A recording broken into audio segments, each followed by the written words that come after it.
Mama and friends. How are you this morning? Don't panic, it's still a Motorhead Mama video.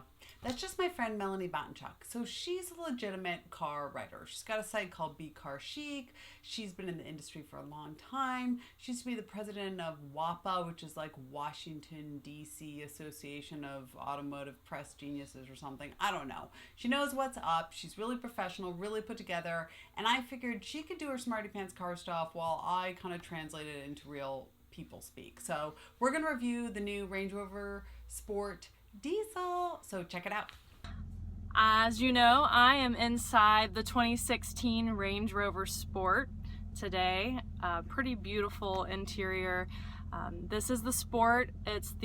Technically the name is Range Rover Sport HSE TD6, and it's in Santorini black. I know. You're like, what the hell is she talking about? Okay, Range Rover Sport, you know what that is, right?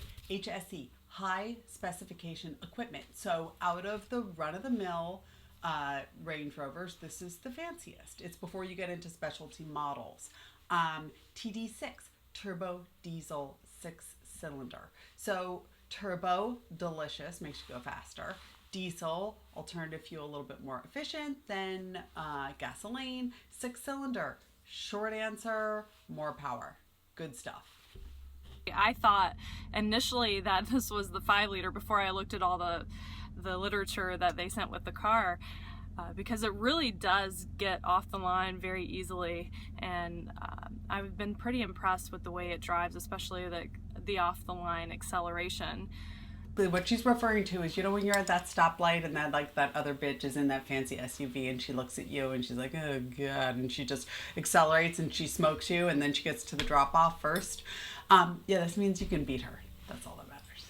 And I know right now in the US it's still a little bit of a stigma for diesels, but we've been getting 25 miles per gallon combined, city and highway driving, and I think that's pretty good for a vehicle of this size. Regular Range Rover Sport gets 19, right? So you're doing much better. My SUV gets 14, so getting 25 sounds super sweet. We are, in this vehicle, it is starting at $71,450, so $71,450 is the base sticker price for the Range Rover Sport HSE diesel. Again, calm the hell down. This is not for your kid's first vehicle. 70 grand is a lot of money, correct? But this is a 7-seater luxury vehicle and it's a diesel. The GLC 350 from Mercedes hasn't even come out yet. That is going to be roughly in the same ballpark, but it's going to have about 200 pounds less of torque, so take that. Let's not forget about our XC90 though. That's right about in the same price point, so keep it in mind. But it's got 13K in options. That includes cool things like mood lighting, parallel and perpendicular park assist. It's Wi-Fi enabled. This massive panoramic sunroof is an option. So, and also in the very back there are seats that can fold up too.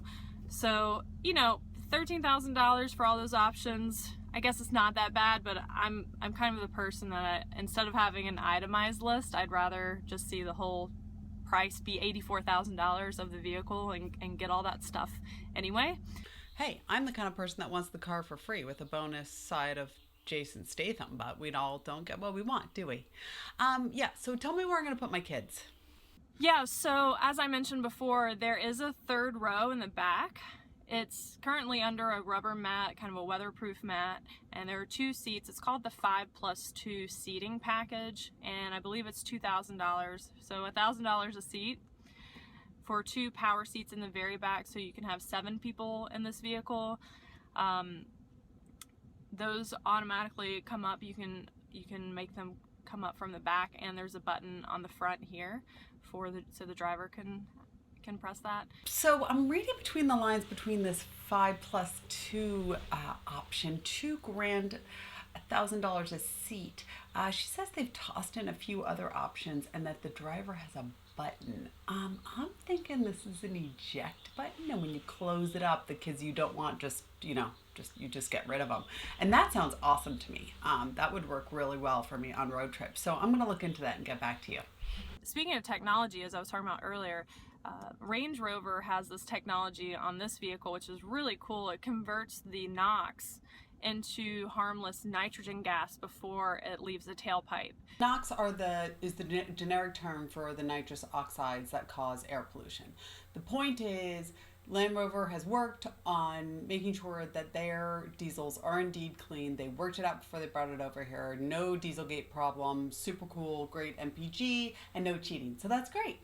Like I said, you can hear the diesel idle, so you know it's a diesel. But other than that, no weird smells or any other of those, stigmatized items that from our childhood we remember with the old diesels of the 70s and 80s, right? Seriously? She looks like she was born in 1982, but whatever, who cares? I'm not going to hold it against her. Yeah, that is the 2016 Range Rover Sport TD6, or diesel, turbocharged diesel. Thanks so much, Melanie. Sounds like that Range Rover Sport was awful. Boo-hoo. Anyway, I can't wait to see what you're driving next. All right, Motorhead Mama. I'll see you later. Thanks again.